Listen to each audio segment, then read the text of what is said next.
بعد فأعوذ بالله من الشيطان الرجيم. بسم الله الرحمن الرحيم.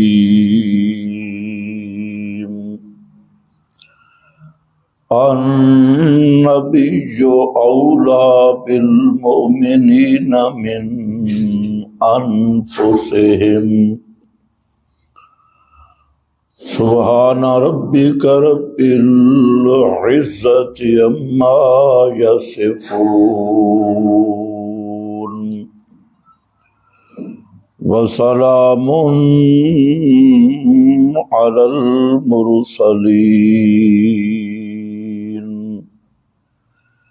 والحمد لله رب العالمين.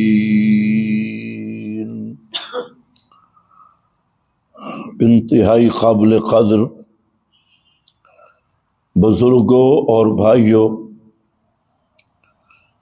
گزشتہ بیان میں آپ حضرات کے سامنے ذکر کیا تھا کہ امت کا نبی مکرم صلی اللہ علیہ وسلم کے ساتھ تعلق کس قسم کا مطلوب اور مقصود ہے،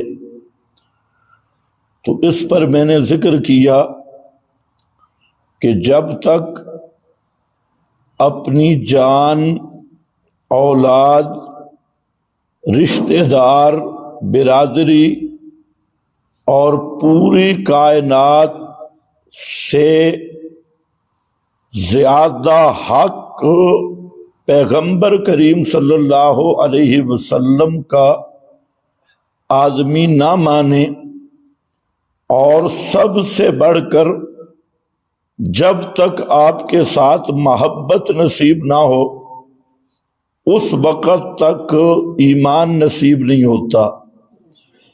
ایمان کی بنیاد ہی اور چاشنی ہی ساری کائنات سے بڑھ کر رسول اللہ صلی اللہ علیہ وسلم کے ساتھ محبت اور اپنی جان پر نبی مکرم صلی اللہ علیہ وسلم کا حق ماننا. آج یہی وجہ ہے کہ امت باوجود دعوے محبت کے آج یہ امت مرحومہ نہیں رہی، امت محرومہ بن گئی ہے.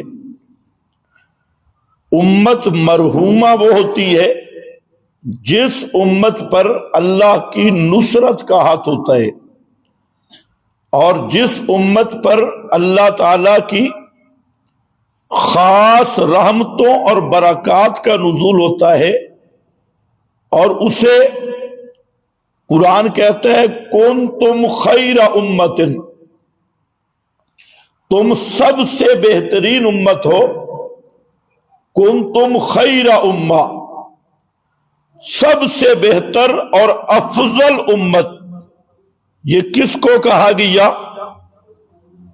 کہ آج جو اپنے آپ کو امتی کہتا ہے اس کو کہا گیا، یا کوئی اور مراد ہے؟ تو یاد رکھو اجلہ مفسرین نے اس آیت کی تفسیر میں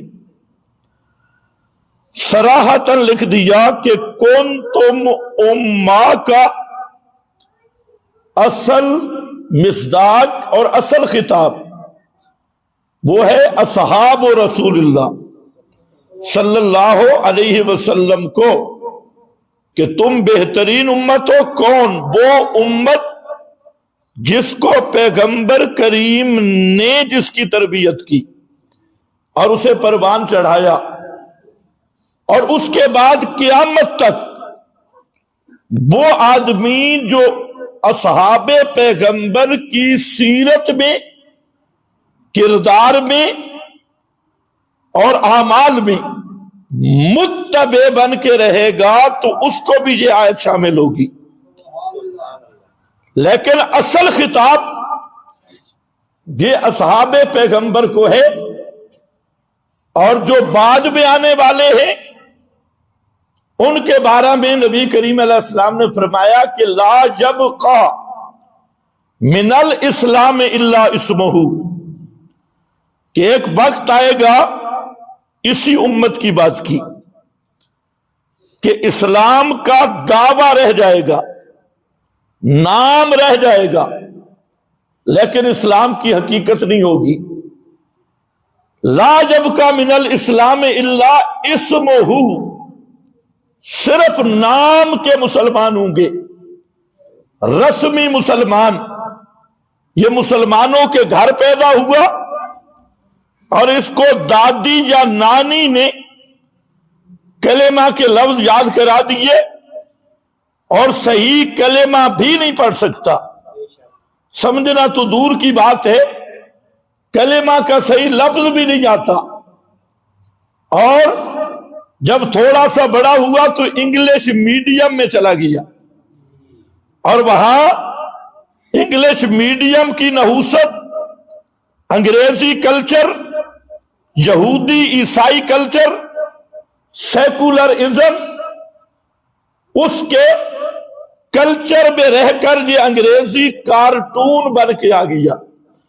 اب اسے یہ قوم کا مسلمان ہے، خاندان اس کا مسلمان ہے، اس لیے مسلمان کہلوانا اس کی مجبوری ہے.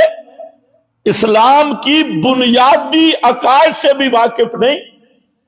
اسلام کی بنیادی کتاب جو قرآن مقدس کی صورت میں موجود ہے، اسلام کے مدعی کو قرآن نہیں آتا، اکثر کو تو ناظرے نہیں آتا، جن کو ناظرے آتا ہے ان کو ترجمہ نہیں آتا، جن کو ترجمہ آتا ہے انہیں تفسیر کا پتہ نہیں، اور قرآن مقدس کے حقائق اور قرآن مقدس کے رموز سے وہ واقف نہیں.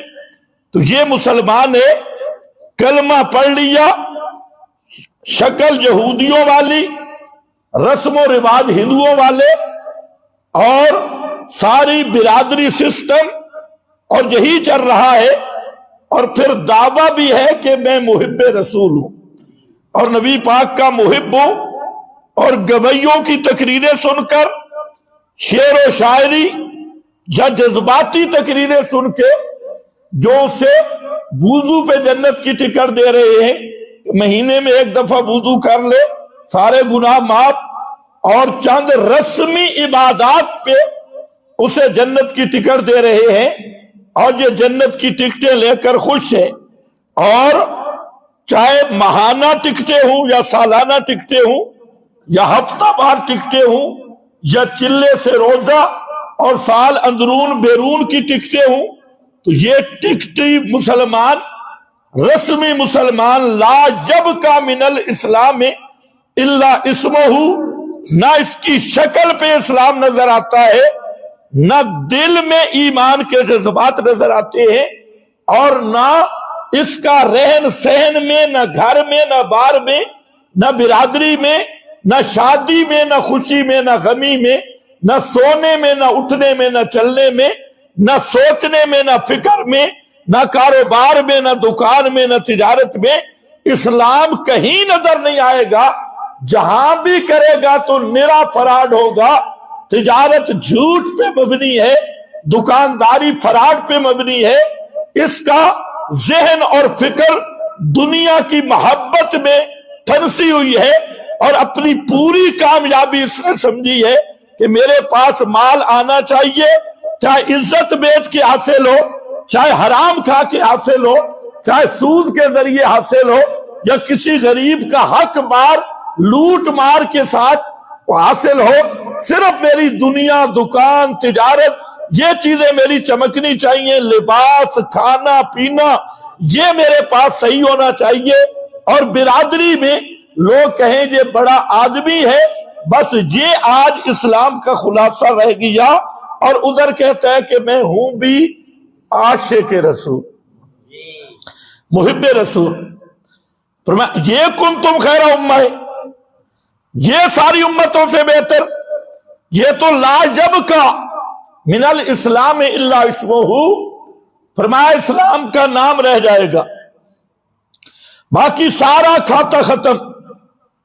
بلا یبقی من القرآن الا رسمہ، قرآن کی صرف رسم باقی رہے گی، ختم دلانا ہے۔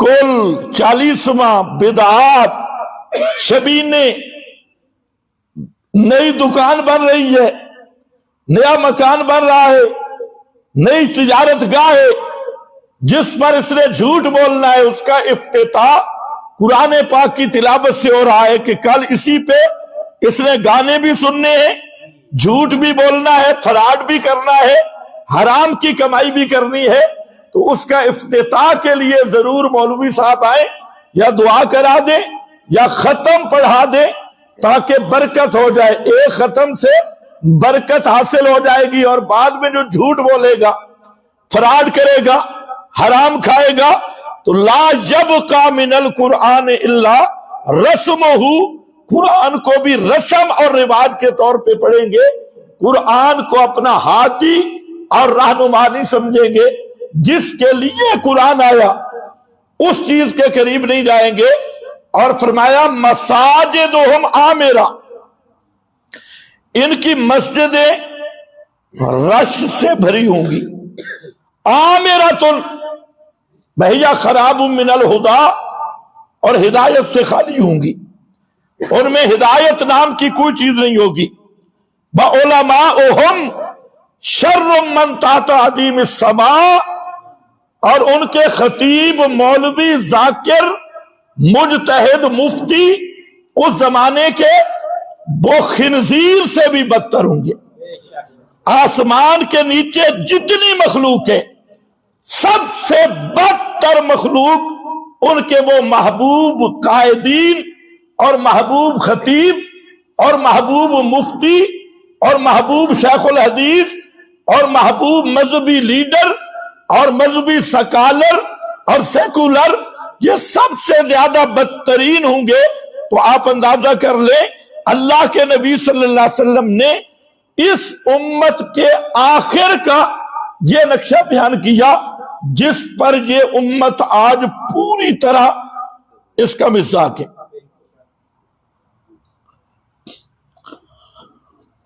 گفتگو کرنی ہو ٹی وی پر، صبح صبح نصیحتیں جاری ہوتی ہے، اور وہ نصیحت کیا ہے؟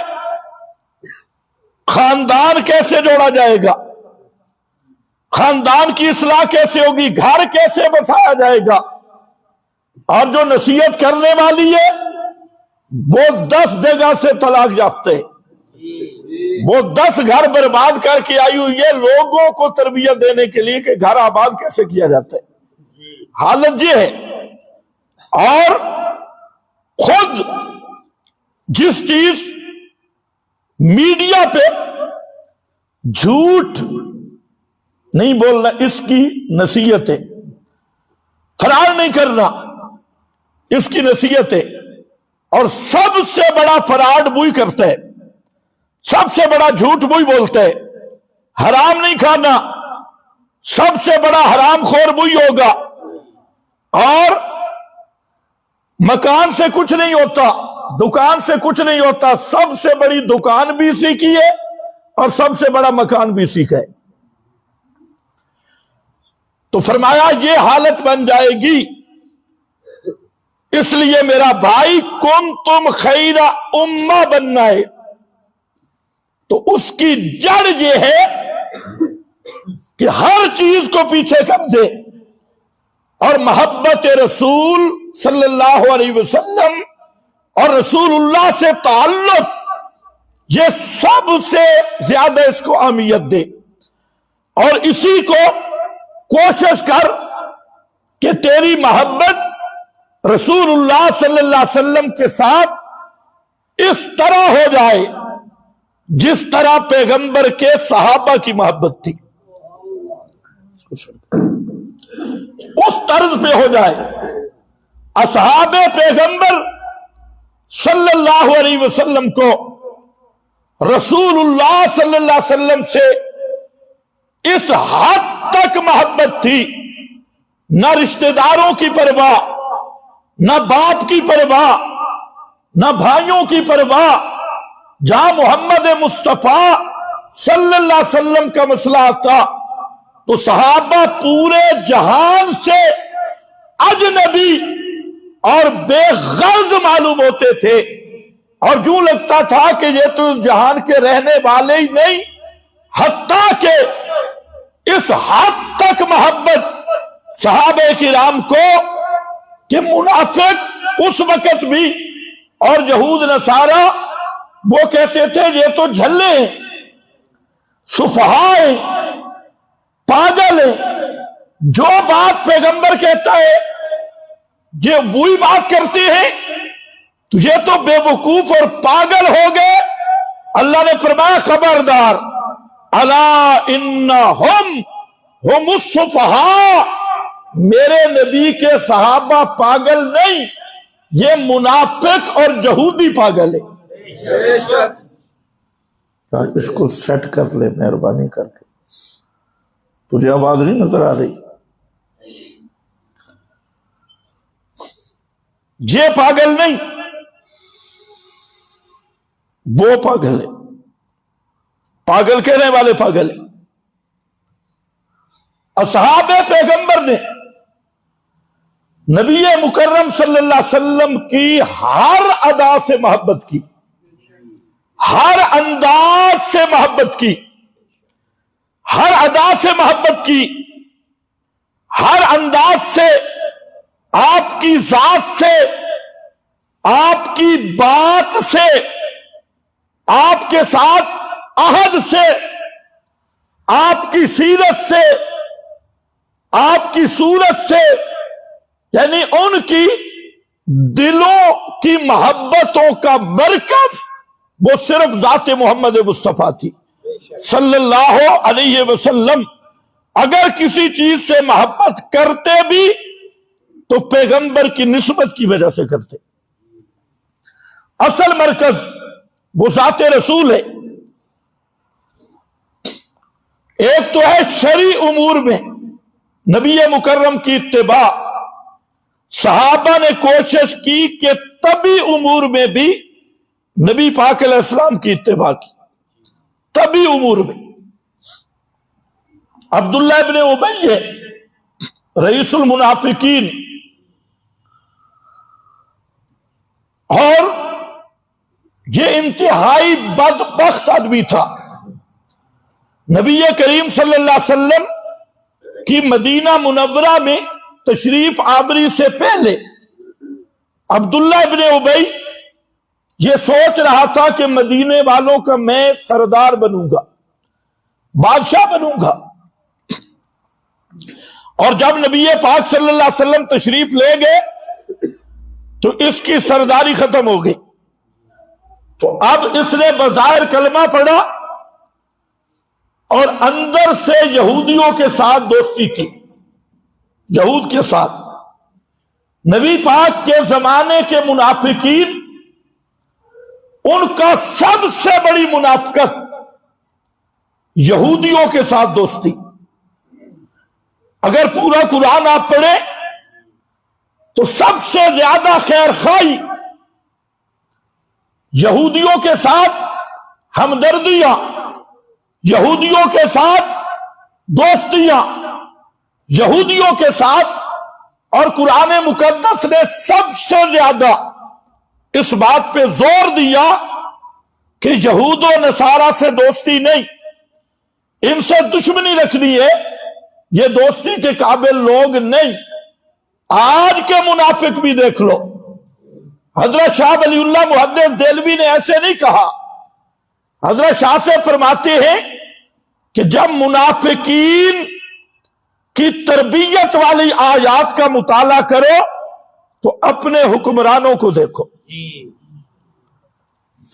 جو تمہارے حکام اور حکمران ہیں ان منافقین سے 100% کھرے منافق جی ہے۔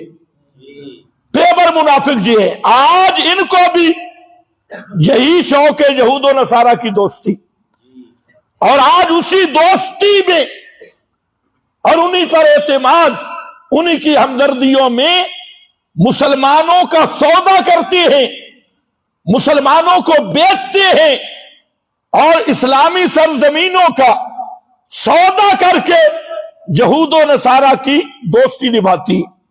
اور یہ جتنے اسلامی دنیا کے حکمران ہیں اس منافقت میں اور اس دو رنگی میں یہ مکمل شریک ہے. تو عبداللہ ابن ابی نے کسی مقام پہ کہہ دیا کہ ہم عزت والے ہیں اور محمد الرسول اللہ اور صحابہ یہ معاذ اللہ ذلیل لوگ ہیں، یہ بے عزت لوگ ہیں. تو یہ خبر جب عبداللہ ابن ابی کا بیٹا، اس کا نام بھی عبداللہ ہے اور وہ میرے نبی کا سچا صحابی ہے، مخلص صحابی ہے، جب عبداللہ تک یہ خبر پہنچی تو اس نے اپنے باپ کے سر پہ تلوار رکھی اور کہا بابا اب ابوت والا رشتہ ختم، آپ نے جو وہ بکواس کیا نا اب اپنی زبان سے کہ میں ذلیل اور میں خستہ حال اور ذلیل ہوں، اور محمد اور ان کے صحابہ وہ عزت والی، وہ عزت والی. تو جب تک اس نے یہ اقرار نہیں کیا بیٹے نے تلوار نیچے نہیں کی، اپنے باپ کے سر پہ تلوار. یہ کہنا آسان ہے، رکھنا مشکل ہے، لیکن جب پیغمبر کی بات آئی تو باپ کا رشتہ بھی گیا. یہ معنی ہے اولا بالمومنین من انفسہم، سب سے زیادہ پیغمبر کا حق ماننا. حضرت عمیر بن سعد یہ چھوٹے بچے تھے اور ان کا چچا تھا جلاس، جلاس یہ ان کا چچا ہے. تو جو جلاس تھا یہ کٹر منافق تھا، پیبر، لیکن پہلی سب میں نماز پڑھتا، عمرے بھی کر کے آتا اور تہجد میں بھی کھڑا ہو جاتا اونچا اونچا قرآن پڑھنے کے لیے.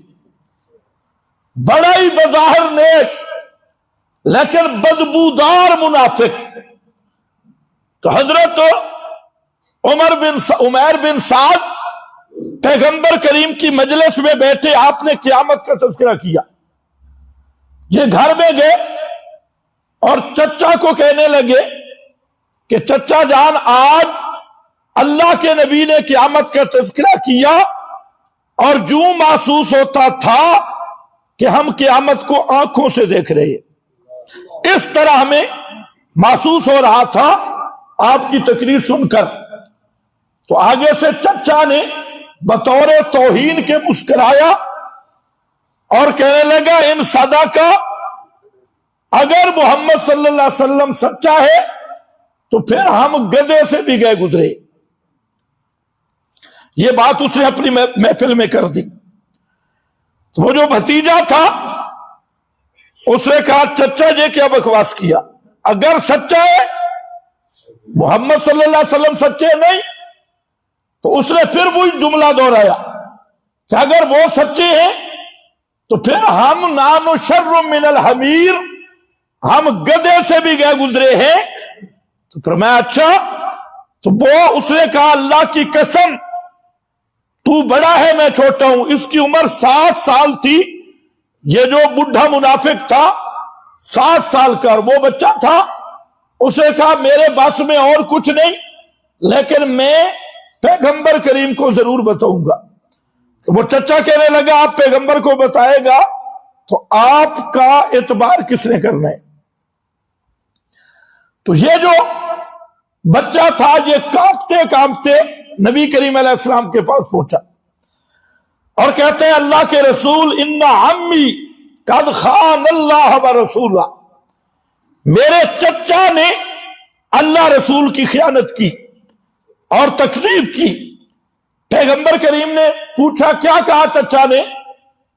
تو اس نے کہا کہ میرے چچا نے میرے سامنے یہ جملہ کہا کہ اگر محمد سچا ہے تو ہم گدھے سے بھی گئے گزرے ہیں۔ تو آپ صلی اللہ علیہ وسلم نے صحابہ سے مشورہ کیا تو بعض صحابہ نے کہا کہ اللہ کے رسول یہ بچہ ہے اور یہ اپنی بات بھی شاید نہ سمجھ سکا ہو، جو اس کی بات نہ سمجھ سکا ہو، تو جب تک تحقیق نہ ہو اس وقت تک قدم نہیں اٹھانا چاہیے۔ تو نبی پاک صلی اللہ علیہ وسلم نے فرمایا یہ بات ٹھیک ہے۔ تو وہ جو بچہ تھا وہ وہاں رونے بھی لگ گیا اور کانپنے بھی لگ گیا، اور اس نے دعا کی یا اللہ کہ اگر میں سچا ہوں تو صدقنی، تو میری تصدیق کر دے، اور اگر میں جھوٹا ہوں تو کذبنی، تو میری تکذیب کر دے۔ ابھی یہ دعا کر رہا تھا کہ اللہ تعالیٰ نے سورہ توبہ کی بعض آیات نازل کر کے یہ بتا دیا قد قالو، ان منافقوں نے کلمہ کفر کہا ہے۔ اور نبی پاک صلی اللہ علیہ وسلم نے اس بچے کے کان پر تھپکی دی اور فرمایا بیٹا مرحباً مرحباً، تو وہ بیٹا ہے کہ جس کی تصدیق اللہ نے عرش پہ کر دی ہے، اور تیری بات بالکل حق ہے۔ چچے کی پرواہ نہیں، خاندان کی پرواہ نہیں، پیغمبر کی عزت کا مسئلہ کیا۔ حضرت ابو عبیدہ، آج کل تو ابو عبیدہ کا نام بڑا مشہور ہوا ہے، کیونکہ جو حماس کا جرنل ترجمان ہے وہ بھی ابو عبیدہ ہے، اس کی کنیت بھی ابو عبیدہ ہے۔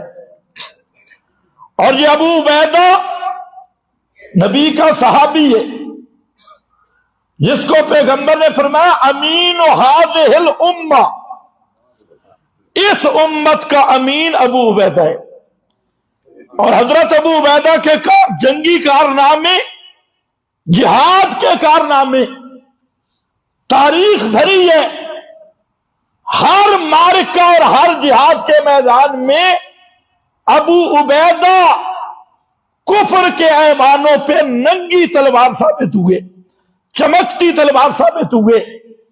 اور آج کا ابو عبیدہ بھی، یہ تو امتی ہے 15ویں صدی کا ابو عبیدہ، اور اس کی 15 منٹ کی تقریر سن لو، اسی سے اندازہ کر لو کہ جس ابو عبیدہ کو محمد کریم نے تیار کیا وہ ابو عبیدہ کیسا ہوگا۔ اس کی 15 منٹ کی تقریر امریکہ تک کفر کے ایوانوں کو ہلا کے رکھ دیتی ہے، لرزا کے رکھ دیتی ہے۔ اور جب تک وہ نیتنیاہو خنزیر جب یہ 10 منٹ 15 منٹ تقریر کرے، اس کے بعد اسرائیلی صدر کا چہرہ دیکھا کرو، وہ بھی پھر آتا ہے تقریر کرنے، لیکن ایسا لگتا ہے کہ اس کے منہ پر 20 جوتے کسی نے لگائے۔ تو یہ تقریریں بھی وہ اثر کرتی ہے جو تلوار بھی نہیں کرتی۔ تو خیر، ابو عبیدہ کے ہاتھ میں انسان کی کھوپڑی تھی۔ پیغمبر کریم نے پوچھا یہ کیا؟ تو آپ کے قدموں میں ڈال کے کہتا ہے کہ راس و ابی، اللہ کے رسول یہ میرے باپ کا سر ہے، میں نے اپنے باپ کو قتل کیا۔ کیوں؟ کہ وہ آپ کا دشمن تھا اور آپ کی بے ادبی کرنے والا تھا۔ اپنے باپ کا سر اتار کے پیغمبر کے قدموں میں رکھ دیا۔ یہ ہے النبی اولا بالمؤمنین من انفسہم، کہ تیرا کلمہ بھی ہے اور انگریز کی تہذیب نہیں گئی، کلمہ پڑھتا ہے، تیرے گھر سے، تیری شکل سے، تیرے زندگی سے، تیری شادی اور غمی سے غیر کی تہذیب نہیں نکلی۔ اور یہ محمد کے صحابہ ہیں کہ اپنے باپ کا سر بھی پیغمبر کے قدموں میں رکھ دیا۔ یہی عبداللہ پیغمبر کے سامنے آتا ہے اور کہتے ہیں اللہ کے رسول آپ ایک خدمت مجھے دے دیں، میں نے سنا ہے کہ آپ عبداللہ ابن ابی کو قتل کرنا چاہتی ہیں، لیکن یہ آپ مہربانی کریں، عبداللہ ابن ابی میرا باپ ہے اور آپ یہ خدمت میرے حوالے کریں، میں اپنے باپ کا سر اتار کے آپ کے قدموں پہ ڈالوں گا۔ یہ عبداللہ ہے۔ آج تو جناب میری جماعت جو کہتی ہے، میری برادری جو کہتی ہے، میرا فلانا اکابر جو کہتے ہیں، اور پیغمبر کے اسوہ کو روندنا، پیغمبر کی بات کو روندنا، پیغمبر کریم کے ساتھ جب تک تعلق ساری کائنات سے زیادہ محبت اور اتباع والا اللہ کے محبوب کے ساتھ نہیں جڑتا، یہ کلمہ پڑھ کے اپنے آپ سے فرار کر رہا ہے۔ یہ کلمہ نہ تجھے جہنم سے بچا سکتا ہے، نہ تجھے صرف کلمہ گوئی پیغمبر کا امتی بنا سکتی۔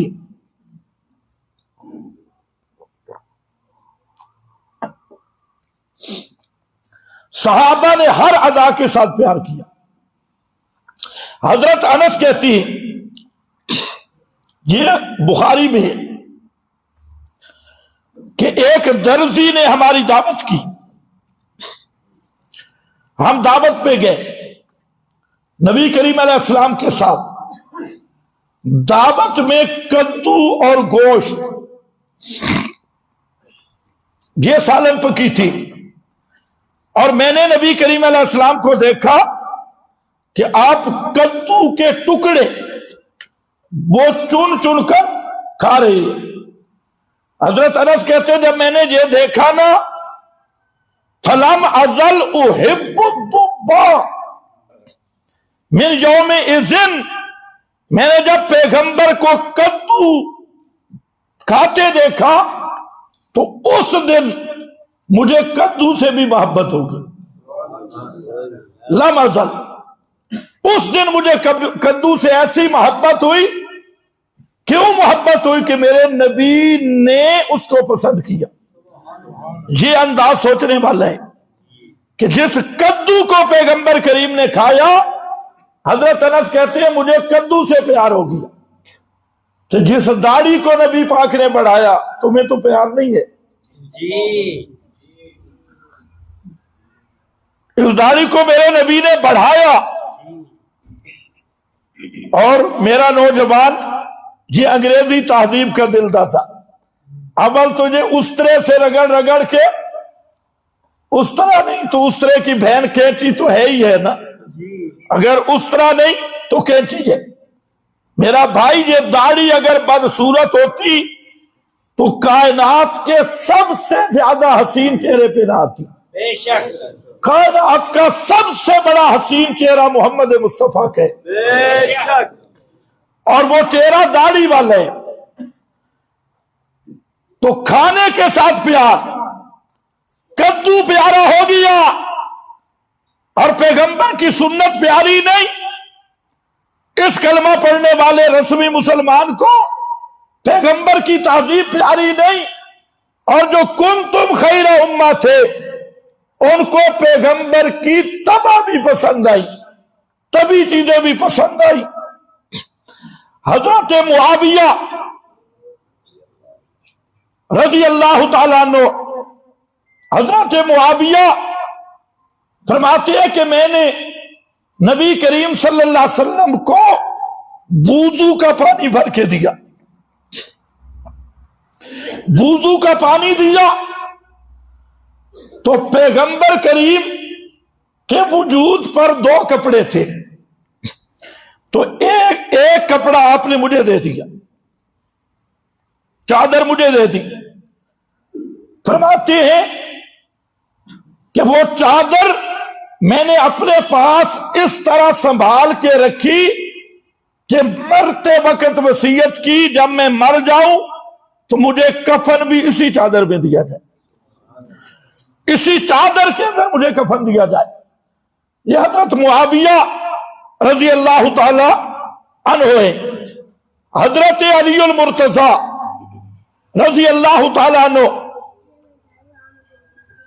راوی کہتے ہیں میں نے دیکھا حضرت علی کو کہ وہ سواری پر سوار ہوئے، اور سواری پر سوار ہونے کے بعد شروع میں انہوں نے پڑھا بسم اللہ۔ حضرت علی نے کیا پڑھا سواری پہ سواری کرتے وقت؟ بسم اللہ۔ بسم اللہ کا کیا معنی؟ بسم اللہ اللہ ہی کی مدد سے، بسم اللہ اللہ ہی کی مدد سے۔ اور یہ بھی یاد رکھو یہ بسم اللہ کا نزول کیا ہے؟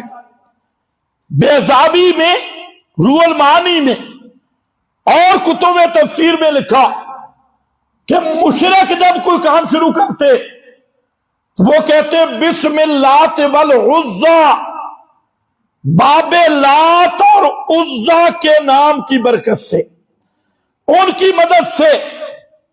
تو نزلت ردن علی المشرکین، یہ بسم اللہ نازل ہوئی مشرکوں پر رد کرنے کے لیے، اور مومنوں کو سکھایا گیا تم نے غیر اللہ کا نام نہیں لینا، تم نے کیا کرنا ہے؟ بسم اللہ۔ اور بسم اللہ کا معنی اللہ ہی کی مدد سے، اللہ ہی کی مدد سے، اللہ ہی کے نام سے۔ اور آج رسمی مسلمان کیا کہتے ہیں؟ سواری پہ چڑھنا تو سنا کرو جانے جا علی، جانے جا علی، غازی عباس علمبردار۔ مکان میں آئے، کسی نئی جگہ پہ آئے، غیر اللہ کو پکارے گا۔ اور حضرت علی کیا کہہ رہے ہیں؟ بسم اللہ۔ حضرت علی کس سے مدد مانگتے تھے؟ صرف اللہ سے مدد مانگ رہے ہیں، بسم اللہ۔ اور یہ تعلیم تھی محمد مصطفیٰ کی۔ سواری پہ چڑھے، دعا پڑھی سبحان الذی سخر لنا ھذا ما کنا لہ مقرنین۔ پاک ہے وہ ذات شریکوں سے جس نے یہ سواری ہمارے قابو میں کی، ہمارے اختیار میں تو نہیں تھا اس کو قابو کرنا۔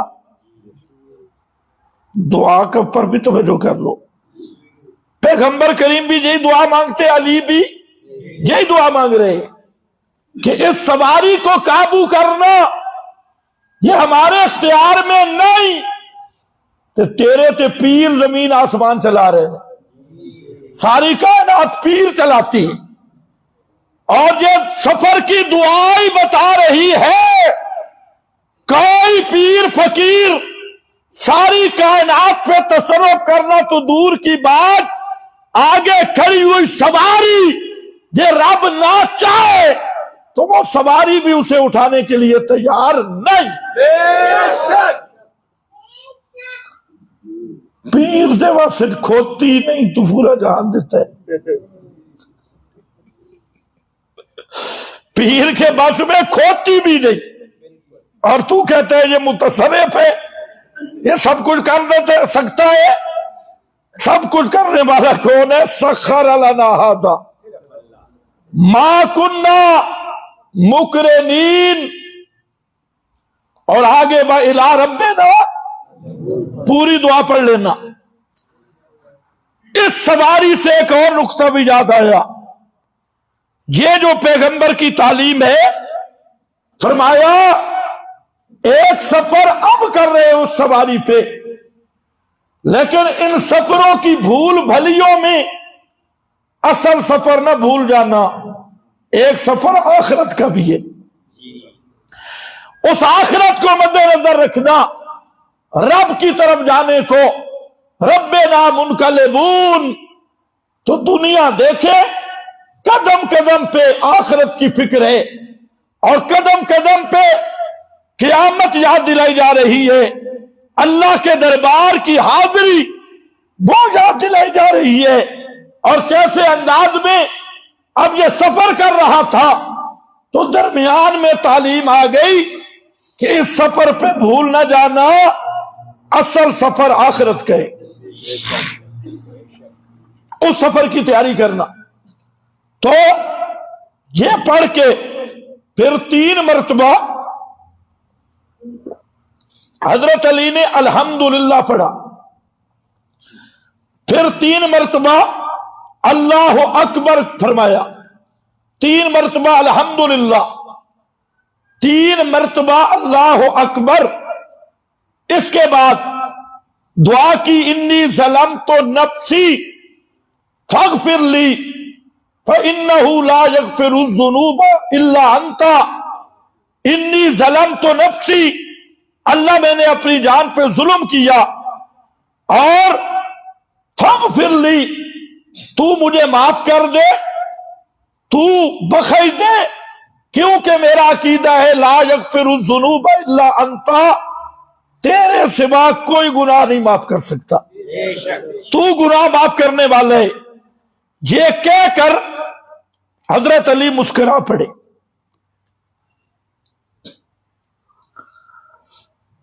اس نے پوچھا حضرت مسکرائے کیوں، اس کی وجہ کیا؟ تو حضرت علی المرتضیٰ نے فرمایا کہ میں نے اللہ کے نبی کو اسی طرح دیکھا ہے، جب آپ سواری پہ چڑھے آپ نے یہ کلمات پڑھے اور پھر آپ مسکرائے،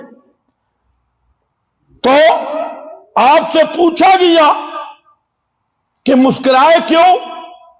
تو آپ نے فرمایا جب بندہ کہتے ہیں نا اللہ کے سامنے کہ یا اللہ تو مجھے معاف کر دے کیونکہ میرا عقیدہ ہے کہ تیرے سوا معاف کرنے والا کوئی نہیں، لا یغفر الذنوب الا انت، تو اللہ کو بھی بندے پر ہنسی آتی ہے، سبحان اللہ، اللہ بندے سے خوش ہوتا ہے، اور اللہ فرماتے ہیں دیکھو ہے تو میرا بندہ گناہگار، ہے تو خطا کار، لیکن عقیدہ تو بڑا سونا ہے نا، عقیدہ تو اس کا یہی ہے کہ گناہ معاف کرنے والا کون ہے؟ صرف اللہ ہے، اللہ کے سوا کوئی گناہ معاف کرنے والا نہیں۔ تو اس پر اللہ فرماتے ہیں اشہدوا، فرشتے تم بھی گواہ بن جاؤ، میں نے اپنے بندے کو معاف کر دیا، میں اپنے بندے کو معاف کرتا ہوں۔ اسی سے وہ سید الاستغفار ہے جو نبی پاک صلی اللہ علیہ وسلم نے تعلیم کی، سید الاستغفار۔ چلو وہ آئندہ جمعہ پہ بتا دوں گا، ابھی ٹائم نہیں۔ تو یہاں پر آپ انداز دیکھیں کہ حضرت علی رضی اللہ تعالیٰ عنہ جہاں پیغمبر ہنسے ہیں وہاں حضرت علی ہنسے ہیں، حالانکہ ہنسنا طبی بات ہے، کہیں ہنسی آتی ہے کہیں نہیں آتی، تو یہ ہے پیغمبر کی اتباع۔ اور اب نبی اولا بالمؤمنین من انفسہم، یہ طریق تھا صحابہ کا۔ نبی کریم علیہ السلام نے ایک آدمی کے ہاتھ میں سونے کی انگوٹھی دیکھی،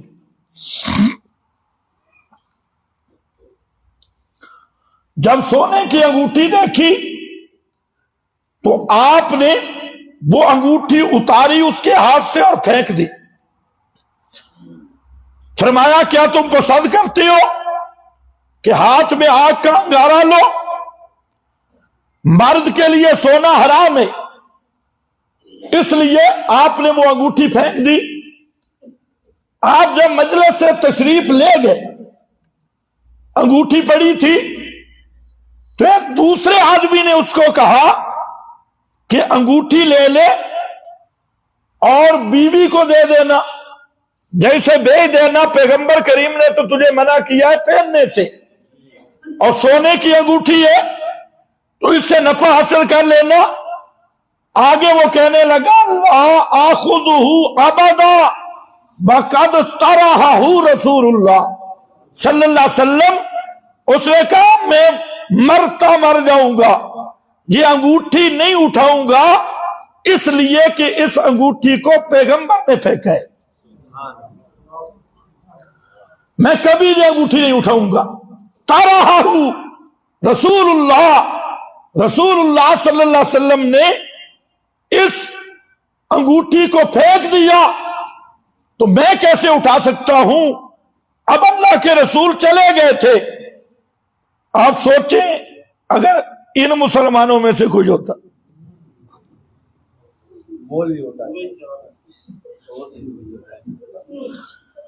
تو ایسی ایسی تعویلیں آتی دارالفتاح سے کہ پیغمبر کریم نے تو پہننے سے منع کیا ہے نا جی، مال ہے نا جی، ضائع نہ ہو جائے نا جی، اٹھا لینا جی، کوئی مسئلہ نہیں، بیوی پہن لے گی نا جی، بیچ کے روٹی لے لیں گے نا، فلاں کر لیں گے، جتنے ملا مفتی تعویلیں کرتے ہیں۔ لیکن یہ وہ جماعت تھی کنتم خیر امہ، یہ پیغمبر کی تیار کردہ جماعت ہے، اور جس کو قرآن کہتا ہے سب سے بہترین امت، یہ اپنے اوپر فٹ نہ کیا کریں۔ کنتم خیر امہ، جو سارا زندگی آلو گوبھی مٹروں کے ساتھ جہاد کرتے ہیں وہ بھی پڑھتے ہیں کنتم خیر امت، یہ کنتم خیر امہ نہیں، یہ تھے کنتم خیر امہ، سب سے بہترین امت۔ ایسی امت نہ فرشتوں نے کبھی دیکھی ہے، نہ اس زمین پہ کبھی ایسی امت کے قدم لگے ہیں۔ یہ وہ جماعت مقدس جماعت تھی جس کی تربیت رسول نے کی، اور یزکیہم ویعلمہم الکتاب، پیغمبر نے قرآن پڑھ پڑھ کے جس امت کا تزکیہ کیا وہ یہ امت ہے۔ انہی کو فرمایا النبی اولا بالمؤمنین من انفسہم، پیغمبر تمہاری جان کا اتنا حق نہیں مومنو تم پر جتنا نبی کا حق ہے۔ پیغمبر کی بات آئے تو مومن کا دل جھک جائے، یہ ہے اصل ایمان۔ یہ نہیں ہے کہ نبی کی بات سنیں، پیغمبر کریم نے جن چیزوں سے منع کیا وہ دین کے نام پہ کرے۔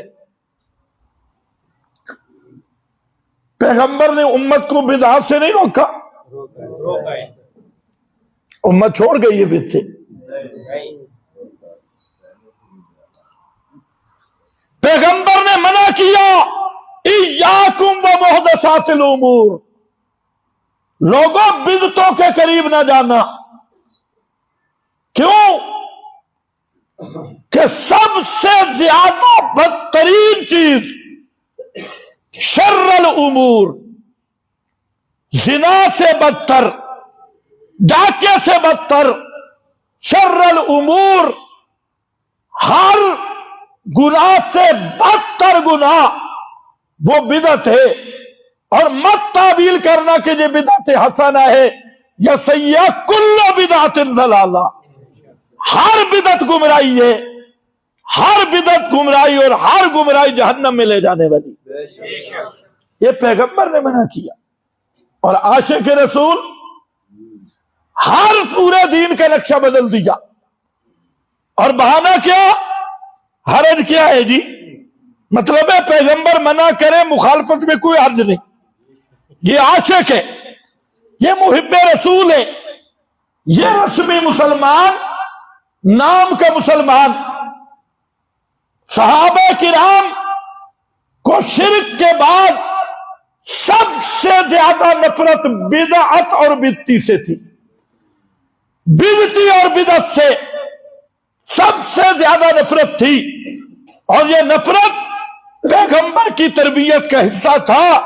پیغمبر کریم نے فرمایا ایاکم ومحدثات الامور، اور دوسرے مقام پہ فرمایا ایاکم وایاہم لا یضلونکم، اور میری امت کے لوگوں جس طرح بدعتوں سے دور رہنا ہے اسی طرح بدعتیوں سے بھی دور رہنا ہے، بے شک بدعتیوں سے بھی دور رہنا ہے۔ لیکن مولوی اتنا پکا ہے تو استغفر اللہ، اپنی مجلس میں بیٹھ کے کہتا بھی یہ جی ثابت تھا نہیں.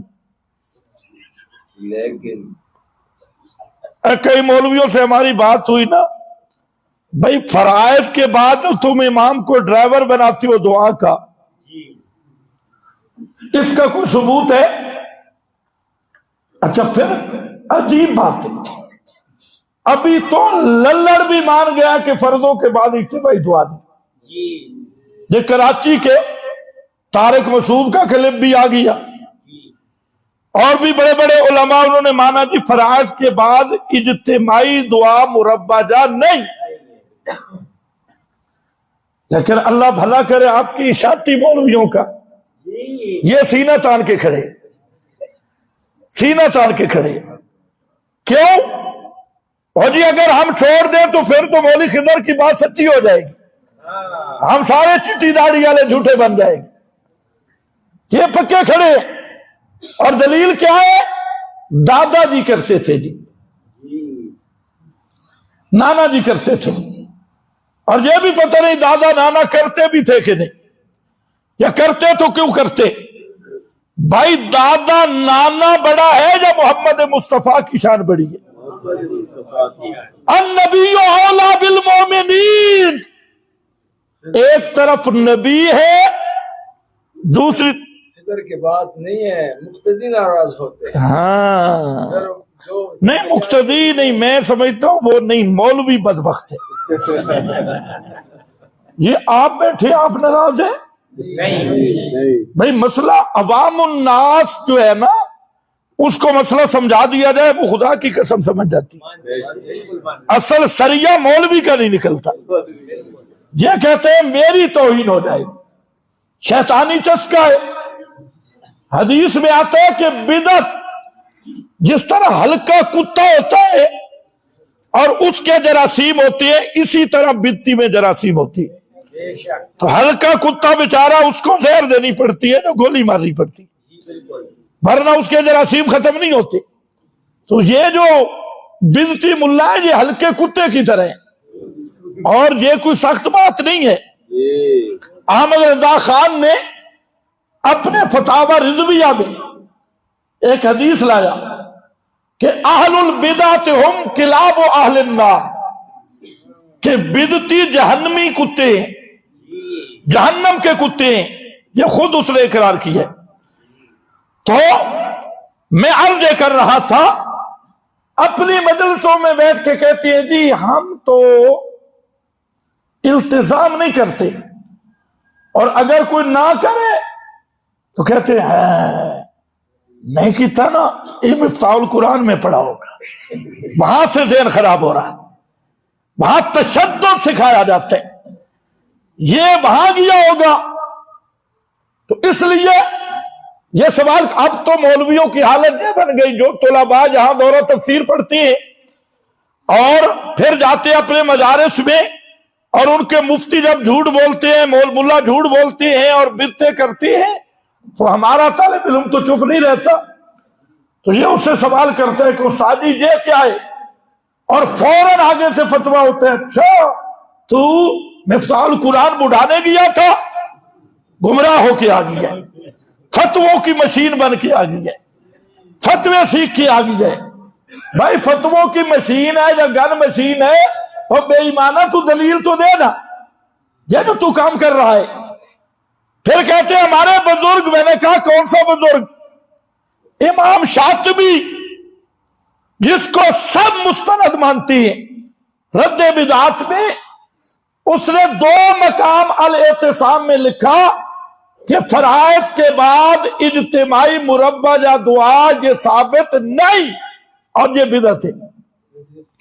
یہی بات علامہ انور شاہ کاشمیری نے کہی، یہی بات مولانا یوسف بن نوری نے کہی، یہی بات بڑے بڑے حضرات نے کہی اور کہہ رہے ہیں. حالانکہ مسئلہ تو یہ تھا کہ اذا تردد الامر بین السنت والبدعۃ ترک، جب ایک کام میں جھگڑا پڑ جائے کہ یہ سنت ہے یا بدعت ہے، اسے چھوڑ دیا جائے گا، اس پہ عمل نہیں ہوگا. لیکن اللہ ہدایت دے، بالکل ہتھیار اٹھا کے کھڑے، اور دو آدمی بھی اگر پیچھے ہوں نا تو سلام کے بعد امام ڈرائیور بنتے۔ ایک جگہ پہ دو آدمی تھے اور ایک صاحبزادہ صاحب نے نماز پڑھائی، اور اس کے بعد اس نے بڑی لمبی دعا مانگی۔ تو ایک آدمی نے کہا جی صاحبزادہ صاحب، عوام سے تو تم کہتے ہو بھائی عوام متنفر نہ ہو، اب تو ہم دو آدمی تھے، اب بھی تم دعا مانگ رہے ہیں۔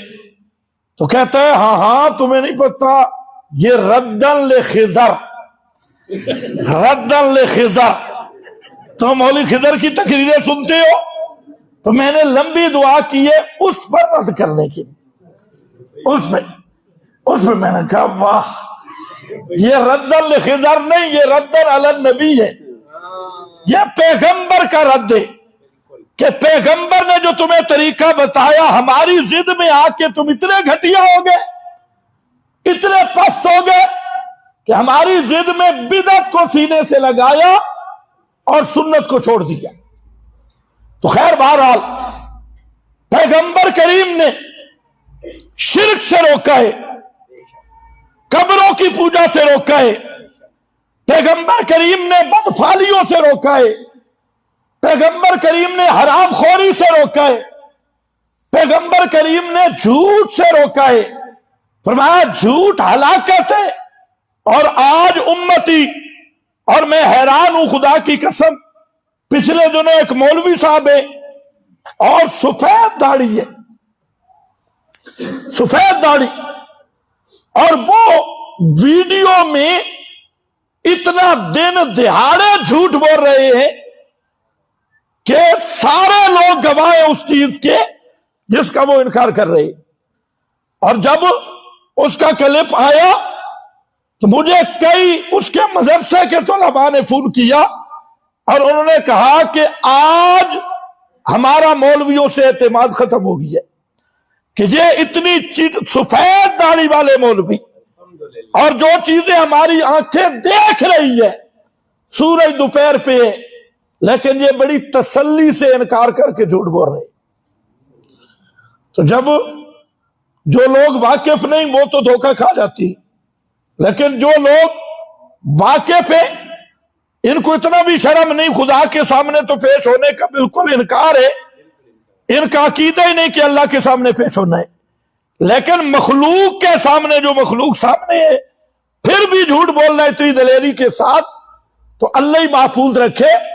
تو میں اب یہ کر رہا تھا کہ امت بنتی ہے، کنتم خیر امہ، اور ایمان ملتا ہے ہر چیز پہ محمد مصطفیٰ صلی اللہ علیہ وسلم کی اتباع کو ترجیح دینا، آپ کے ساتھ محبت اور آپ کو محبتوں کا مرکز سمجھنا، اور ہر وہ چیز جو پیغمبر اور تمہارے درمیان حائل ہونے لگے اس کو ہٹا دینا، اس کو کاٹ کے رکھ دینا، چاہے پیغمبر اور تمہارے درمیان برادری، اولاد، رشتہ دار اور آپ کے قریبی لوگ وہ حجاب بننا چاہتے ہیں، ان کو تو کاٹ کے رکھ دو، لیکن محمد مصطفیٰ کی سچی محبت اور آپ کے ساتھ تعلق سے غفلت اختیار کرنے کی اجازت نہیں، بے شک، ورنہ ایمان نہیں ہوگا۔ اب حضرت عبداللہ ابن مغفل صحابی ہے، یعنی چھوٹی چھوٹی چیزیں دیکھے صحابہ نوٹ کرتے۔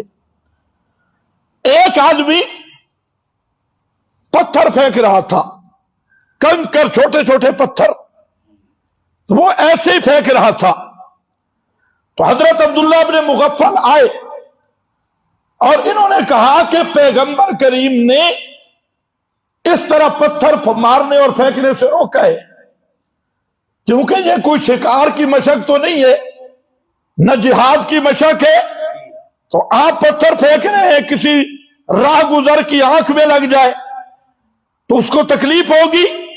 تو اللہ کے نبی صلی اللہ علیہ وسلم نے اس چیز سے روک دیا کہ ایسے پتھر مت پھینکو کسی کو ایذا نہ ہو۔ جب عبداللہ بن مغفل چلے گئے پھر آئے تو وہ شخص اسی طرح پتھر پھینک رہا تھا، عادت تھی۔ تو عبداللہ بن مغفل نے قسم اٹھائی، واللہ لا اکلم، اللہ کی قسم پوری زندگی تیرے ساتھ بائیکاٹ رکھوں گا، کبھی تجھ سے بات نہیں کروں گا۔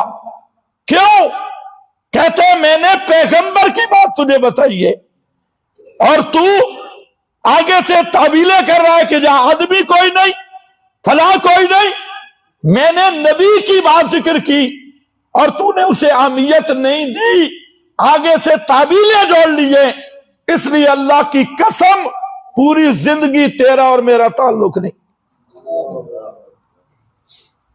سمجھو ہے جی تو نے بھی کبھی یہ بائیکاٹ کیا ہے؟ انشاءاللہ کسی بنتی کے ساتھ قسم اٹھاؤ جی قسم کہ آئندہ تیرے جنازے کے قریب نہیں آؤں گا، تم مردود مر گیا، تیری تعزیتوں پہ نہیں آؤں گا، تیری غمی خوشی میں نہیں آؤں گا۔ ہاں بڑا مشکل ہے۔ نہیں جائیں گے۔ اب کئی تو ناراض ہیں بھئی یہ ہمیں نہیں کہنا چاہیے، کہانی سناؤ ہمیں کچھ نہ کہو۔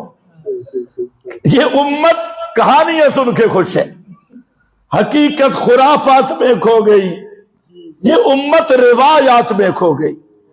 یہ خوش ہے کہ پچھلے لوگوں کی کہانیاں سناؤ، ہمیں کچھ نہ کرنا پڑے، ہم کہانیاں سن کے جنت میں پہنچ جائیں، اور یہی قصے سن کے ہم جنت میں پہنچ جائیں۔ نہ میرا بھائی عمل سے زندگی بنتی ہے، جنت بھی جہنم بھی۔ یہ خاکی اپنی فطرت میں نہ ناری ہے نہ نوری ہے، صرف سننے سے جنت میں آدمی پہنچ جاتا۔ تو ابو جہل نے پیغمبر کریم سے سنا ہوا تھا اور رات کو چپ چپ کے پیغمبر سے قرآن سنتا تھا۔ صرف سننے سے کام نہیں، کام بنے گا دل میں انقلاب آئے، اور یہ عہد ہو کہ جس چیز سے میرے نبی نے روکا ہے میں اس چیز کے قریب نہیں جاؤں گا، جان چلی جائے گی میں اس چیز کے قریب نہیں جاؤں گا۔ اگر یہ عہد پکا ہو جائے تو یہ ہے اولا بالمومنین، یہ ہے پیغمبر کے ساتھ وفاداری، اور یہ ہے پیغمبر کریم کی اصل محبت۔ اور اس کا انعام یہ ہے کہ قیامت کے دن اللہ پیغمبر کا قرب عطا کرے گا۔ اور اس پہ بھی حدیث ہے، ایک آدمی نبی کریم علیہ السلام کے پاس آیا۔ یہ آج میں حدیث سے اس لیے سنا رہا ہوں کہ کچھ بے ایمان کہتے ہیں یہ تو حدیث کو مانتے ہی نہیں ہے۔ اب مولویوں کا کون منہ بند کرے؟ تو ہاں یہ بات ذہن میں رکھنا، ہر جھوٹی روایت کو رد کرنا اور جھوٹی روایت کی تردید کرنا یہ بھی اسی کا حصہ ہے۔ النبی اولا بالمومنین، بے شک یہ پیغمبر کا دفاع ہے، بدعات کا رد نبی سے محبت ہے، جھوٹی موضوع روایتوں کا رد پیغمبر سے محبت ہے، توحید و سنت کا بیان یہ نبی سے محبت ہے، اور بدعتیوں سے بائیکاٹ یہ پیغمبر سے محبت ہے، مشرکین سے بائیکاٹ یہ پیغمبر سے محبت ہے۔ پیغمبر کریم صلی اللہ علیہ وسلم کا یہ حق ہے امت پر کہ پیغمبر کے باغیوں سے بائیکاٹ ہو، اللہ کے باغیوں سے بائیکاٹ ہو۔ وہ حدیث آپ نے نہیں سنی، من کذب علیہ متعمدا؟ سنیے تو ٹائم پورا ہو گیا، بس آخری بات، چلو پھر بھی جمعہ آئے گا انشاءاللہ، جو رائے دیا پھر بھی آئے گی۔ صحابی کہتے ہیں اللہ کے رسول بتاؤ متی الساعہ، قیامت کب آئے گی؟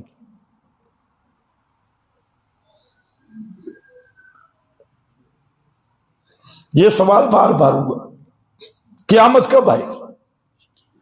یہ 17 آیات میں آیا ہے کہ قیامت کب آئے گی اس کا علم صرف اللہ کے پاس ہے۔ لیکن جہاں پیغمبر کریم کا ذرا انداز دیکھو، اس نے کہا کہ متی الساعہ، قیامت کب آئے گی؟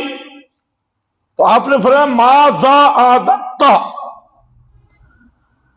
اتنا شوق سے پوچھ رہا ہے قیامت کے لیے کیا تیاری کی ہے؟ ماذا اعددت، تیاری کیا کی ہے؟ آگے سے وہ سیدھا سادہ آدمی تھا، اس نے کہا کہ لا شیء الا انی احب اللہ ورسولہ، یا رسول اللہ کوئی لمبی چوڑی تیاری تو مجھ سے نہیں ہوئی، ایک تیاری کی ہے کہ میں اللہ اور اس کے رسول سے محبت کرتا ہوں، بس یہی میری تیاری ہے۔ تو فرمایا جب یہ بات کی تو آپ نے فرمایا انت ما من احببت، قیامت والے دن تو اس کے ساتھ ہوگا جس کے ساتھ تیری محبت ہے۔ یہود و نصارہ سے محبت ہے تو اس کی پارٹی میں ہوگا، انہی کے ساتھ ہوگی، عیسائیوں کے ساتھ محبت ہے، ہاں کرکٹر کے شیاطین کے ساتھ محبت ہے، ان کے ساتھ کھڑے ہوگے۔ انت ما من احببت، اور علماء ربانی جین کے ساتھ محبت ہے، صحابہ کے ساتھ محبت ہے، پیغمبر کے ساتھ محبت ہے، تو قیامت کے دن ان کے ساتھ کھڑے ہوگے۔ کیا خیال ہے تمہارا؟ عمران خان کے ساتھ کھڑا ہونا چاہتے ہیں قیامت والے دن؟ نواز شریف کے ساتھ یا مولانا فضل الرحمان کے ساتھ؟ تمہاری جگہ ہی نہیں ہوگی وہاں، تو مریم نواز ہوگی اس کے ساتھ، تم جتنی بھی مولوی شولوی سارے پیچھے ہوں گے، آگے اس کے کندھے کے ساتھ یہی ہوگی، کیونکہ انت ما من احببت، تو اس کے ساتھ ہے جس کے ساتھ محبت رکھتا ہے۔ حضرت انس کہتے ہیں کہ یہ حدیث سن کے ہمیں اتنی خوشی ہوئی کہ ہم بیان نہیں کر سکتے۔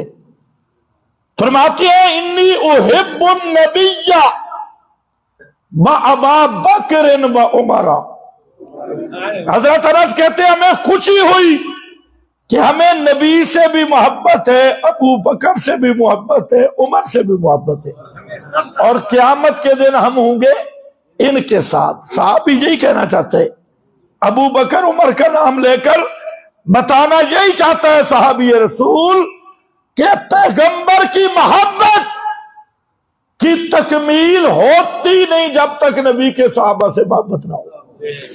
پیغمبر کے محبت کی تکمیل حب صحابہ سے ہوتی ہے، یہی نقطہ حضرت انس بتانا چاہتی ہے۔ بآخر دعوانا